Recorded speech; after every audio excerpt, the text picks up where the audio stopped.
Okay, g'day and welcome to Supreme Commander Forged Alliance.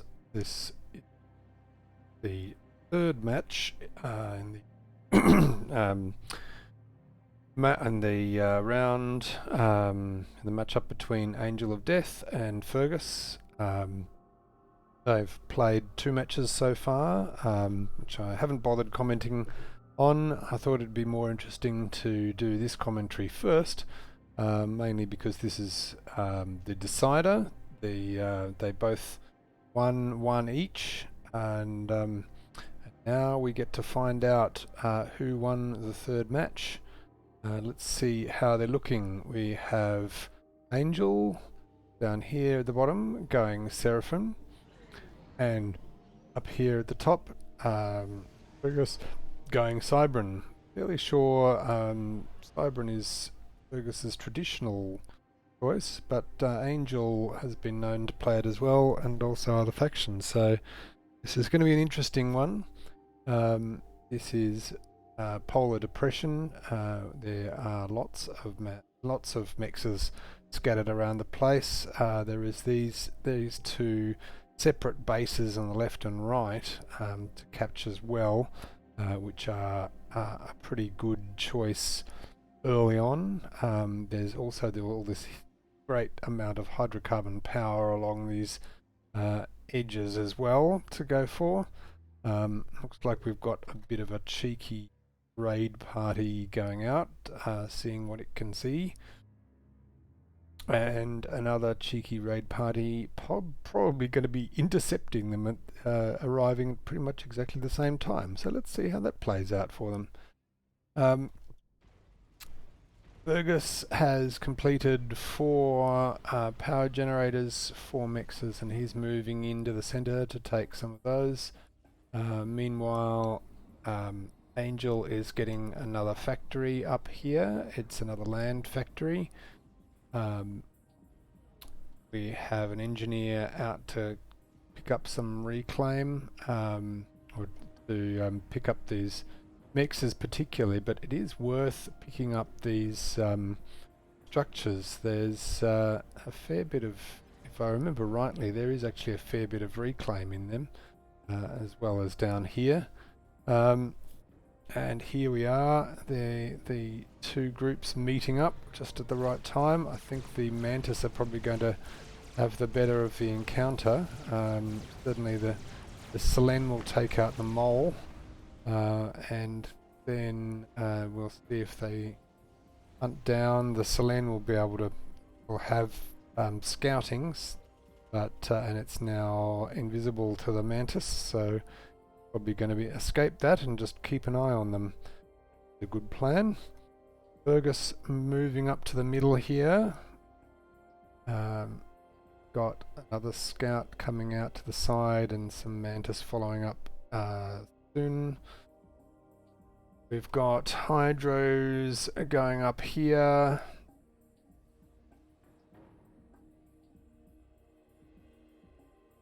And yeah, we wait.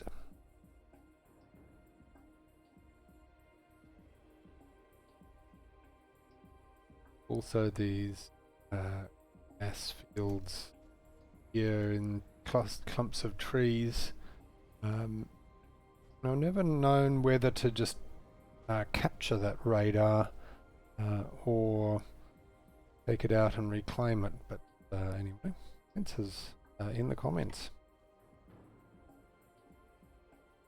Got a few more, and now that Mole should now be able to see. Let's see what Fergus can see. No, they can't see that, even though in range. They can't see that because it needs an Omni sensor to see it once it's cloaked. And under stealth. So, and interestingly, a bomber coming up, like it's going to arrive pretty much at perfect time to take out those. Can he control it? No, it doesn't look like he's controlling it at that point. Can these THAMs If they didn't move into range, then they'd probably be right. But as it is, we might get a kill on that second mantis. He doesn't spend some time taking out the mole. Yep, that's going to go well badly for the second mantis. Meanwhile, that bomber is heading up here for engineers, so that's its purpose. It's going to do that. Great job there. No other, we've just got air coming out here. Scout being sent on ahead. What else is being built here? And that bomber now taking out that structure, which hasn't been completed yet, so it has to be said it's probably not worth doing much about that. Better to take out that other engineer. But it looks like Fergus is putting a good collection of... he's got an auto gun in that entrance there, and he's setting up a wise radar on this top here. Good plan. Got another bit of a base going up here for Angel. Probably, do we have any radar? Got one radar in the center there for Fergus. He's done a bit of scouting as well, so he knows what's out there. Angel has a radar pretty much opposite, so that's kind of coincidental. I wonder if these guys play beside each other in a team occasionally. Now this is going to be an interesting surprise. Angel's commander coming up the side here and being used to attack this side force. That means Angel probably will know that Fergus, of course, will know that the commander has been there. That's what he does in response. We've got more of a force moving out here, and warming up by the look of it, not actually moving to attack. I suspect here that Fergus he's overflowing massively overflowing mass. He really needs power, and he's building as much as he can there, but what's assisting that quite heavily as well, but probably needs to be putting that more into power. Meanwhile, Angel is doing fine with power, but needs a bit of mass, and that's probably a good situation to be in. So let's see how this works out.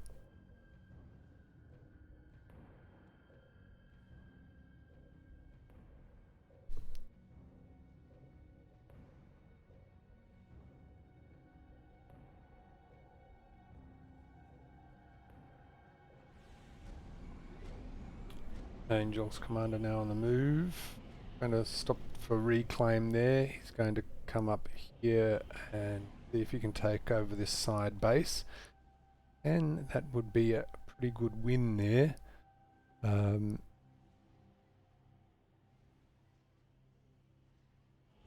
While we've got more forces assembling in the middle here.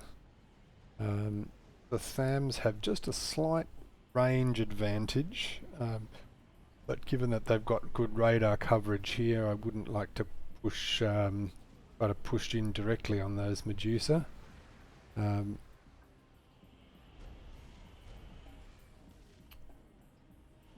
moving up, and looks like they're coming in now.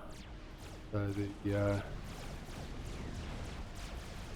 forces being caught by surprise here, that engineer doing nothing, and looks like the commander has realised he can just do some quick resource capturing. More on the way there, and looks like Fergus in response has made a push on the left-hand side. That's going to be a very interesting possibility.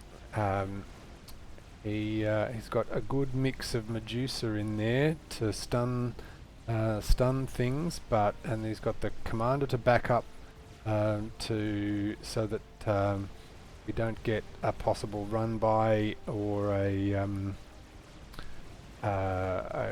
wedge of two opposing forces being forced together. Looks like Angel is going to come out the better of that, and Angel is going with the gun upgrade on his commander, so that's going to be interesting to watch. We've a bit of a fleet of aircraft here circling for Angel, and another bomber being brought up. This is what's now looking like not quite so optimistic a force from Fergus as he might have thought possible. We've got that raiding party now being sent through to take out these resources here. What Fergus has done is get Corsairs, and that Corsair could take out a lot of that if it's sent over there. But no, unfortunately it's just being left to fend for itself. So we've got a bit of a push on here by Angel into these side resources. He's already got one factory here. Is he going to get another one? We've got another engineer waiting there. Fergus is going for the gun upgrade as well, and this force now doing a lot of damage to this side here, and Angel's air force being brought up, and the Corsair wisely retreating. There's two Corsairs. Interesting, now three. So that would be considerably a bit of a game changer there. Angel does have the gun upgrade and is going to start pushing in on Fergus's base, being met with a superior force here, but possibly unaware of the force coming in on this side. He's perhaps cleverly, he's got a radar up there, but he's just not, of course, he's stalling power, so he doesn't have any vision. Okay, so this force here is going to start in on some of the resources here. Sooner or later these Corsairs will wake up and do something. Meanwhile, I think he's got all of his build power trying to get up this T2 factory. Fergus finally getting the gun upgrade on that Cybran commander. But now it looks like that power stall has really hurt Fergus badly. He just doesn't have the resources. Angel's commander coming back, possibly realizing he's got a superior force to contend with here and not really wanting to be caught out. And we've got gun emplacements going up. We've got a second power gen as well, so that's looking good for Fergus.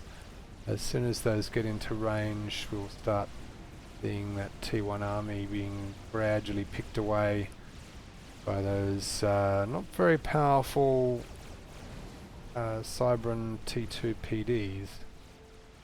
So I suspect that's going to be completely overrun. We've got Angel coming up to make the difference. And Angel being targeted by those Corsairs.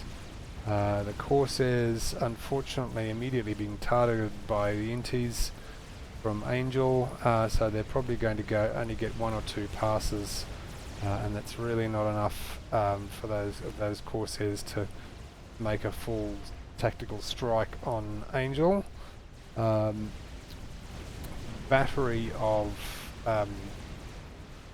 anti-air going down, but the power is going to go down as well, and it just proves that if you've got enough T1, it really doesn't matter how much T2 or T3 there is around, or at least T2. You're going to lose a lot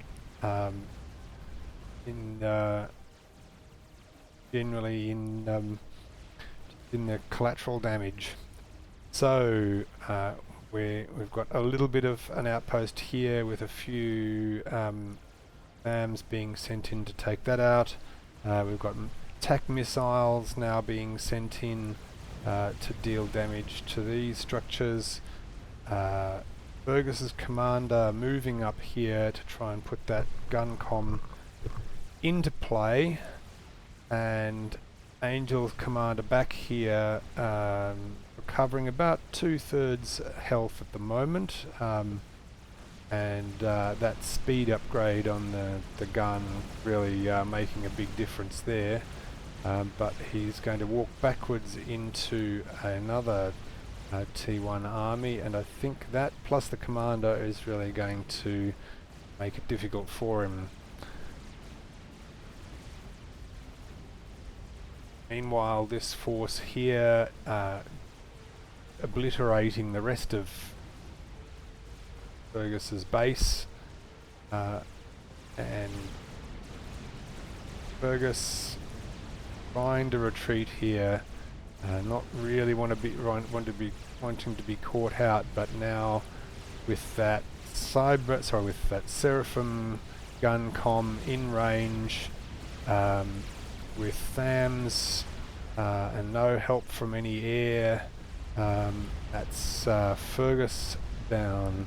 So that is Angel with the win there. Congratulations to Angel, and we will look forward to him going through. Of course, Fergus moves on to the losers bracket, so he does have a second chance of coming in, and we'll see how those go. But in the meanwhile, have a good one, and take care. See you in the next game. Have fun.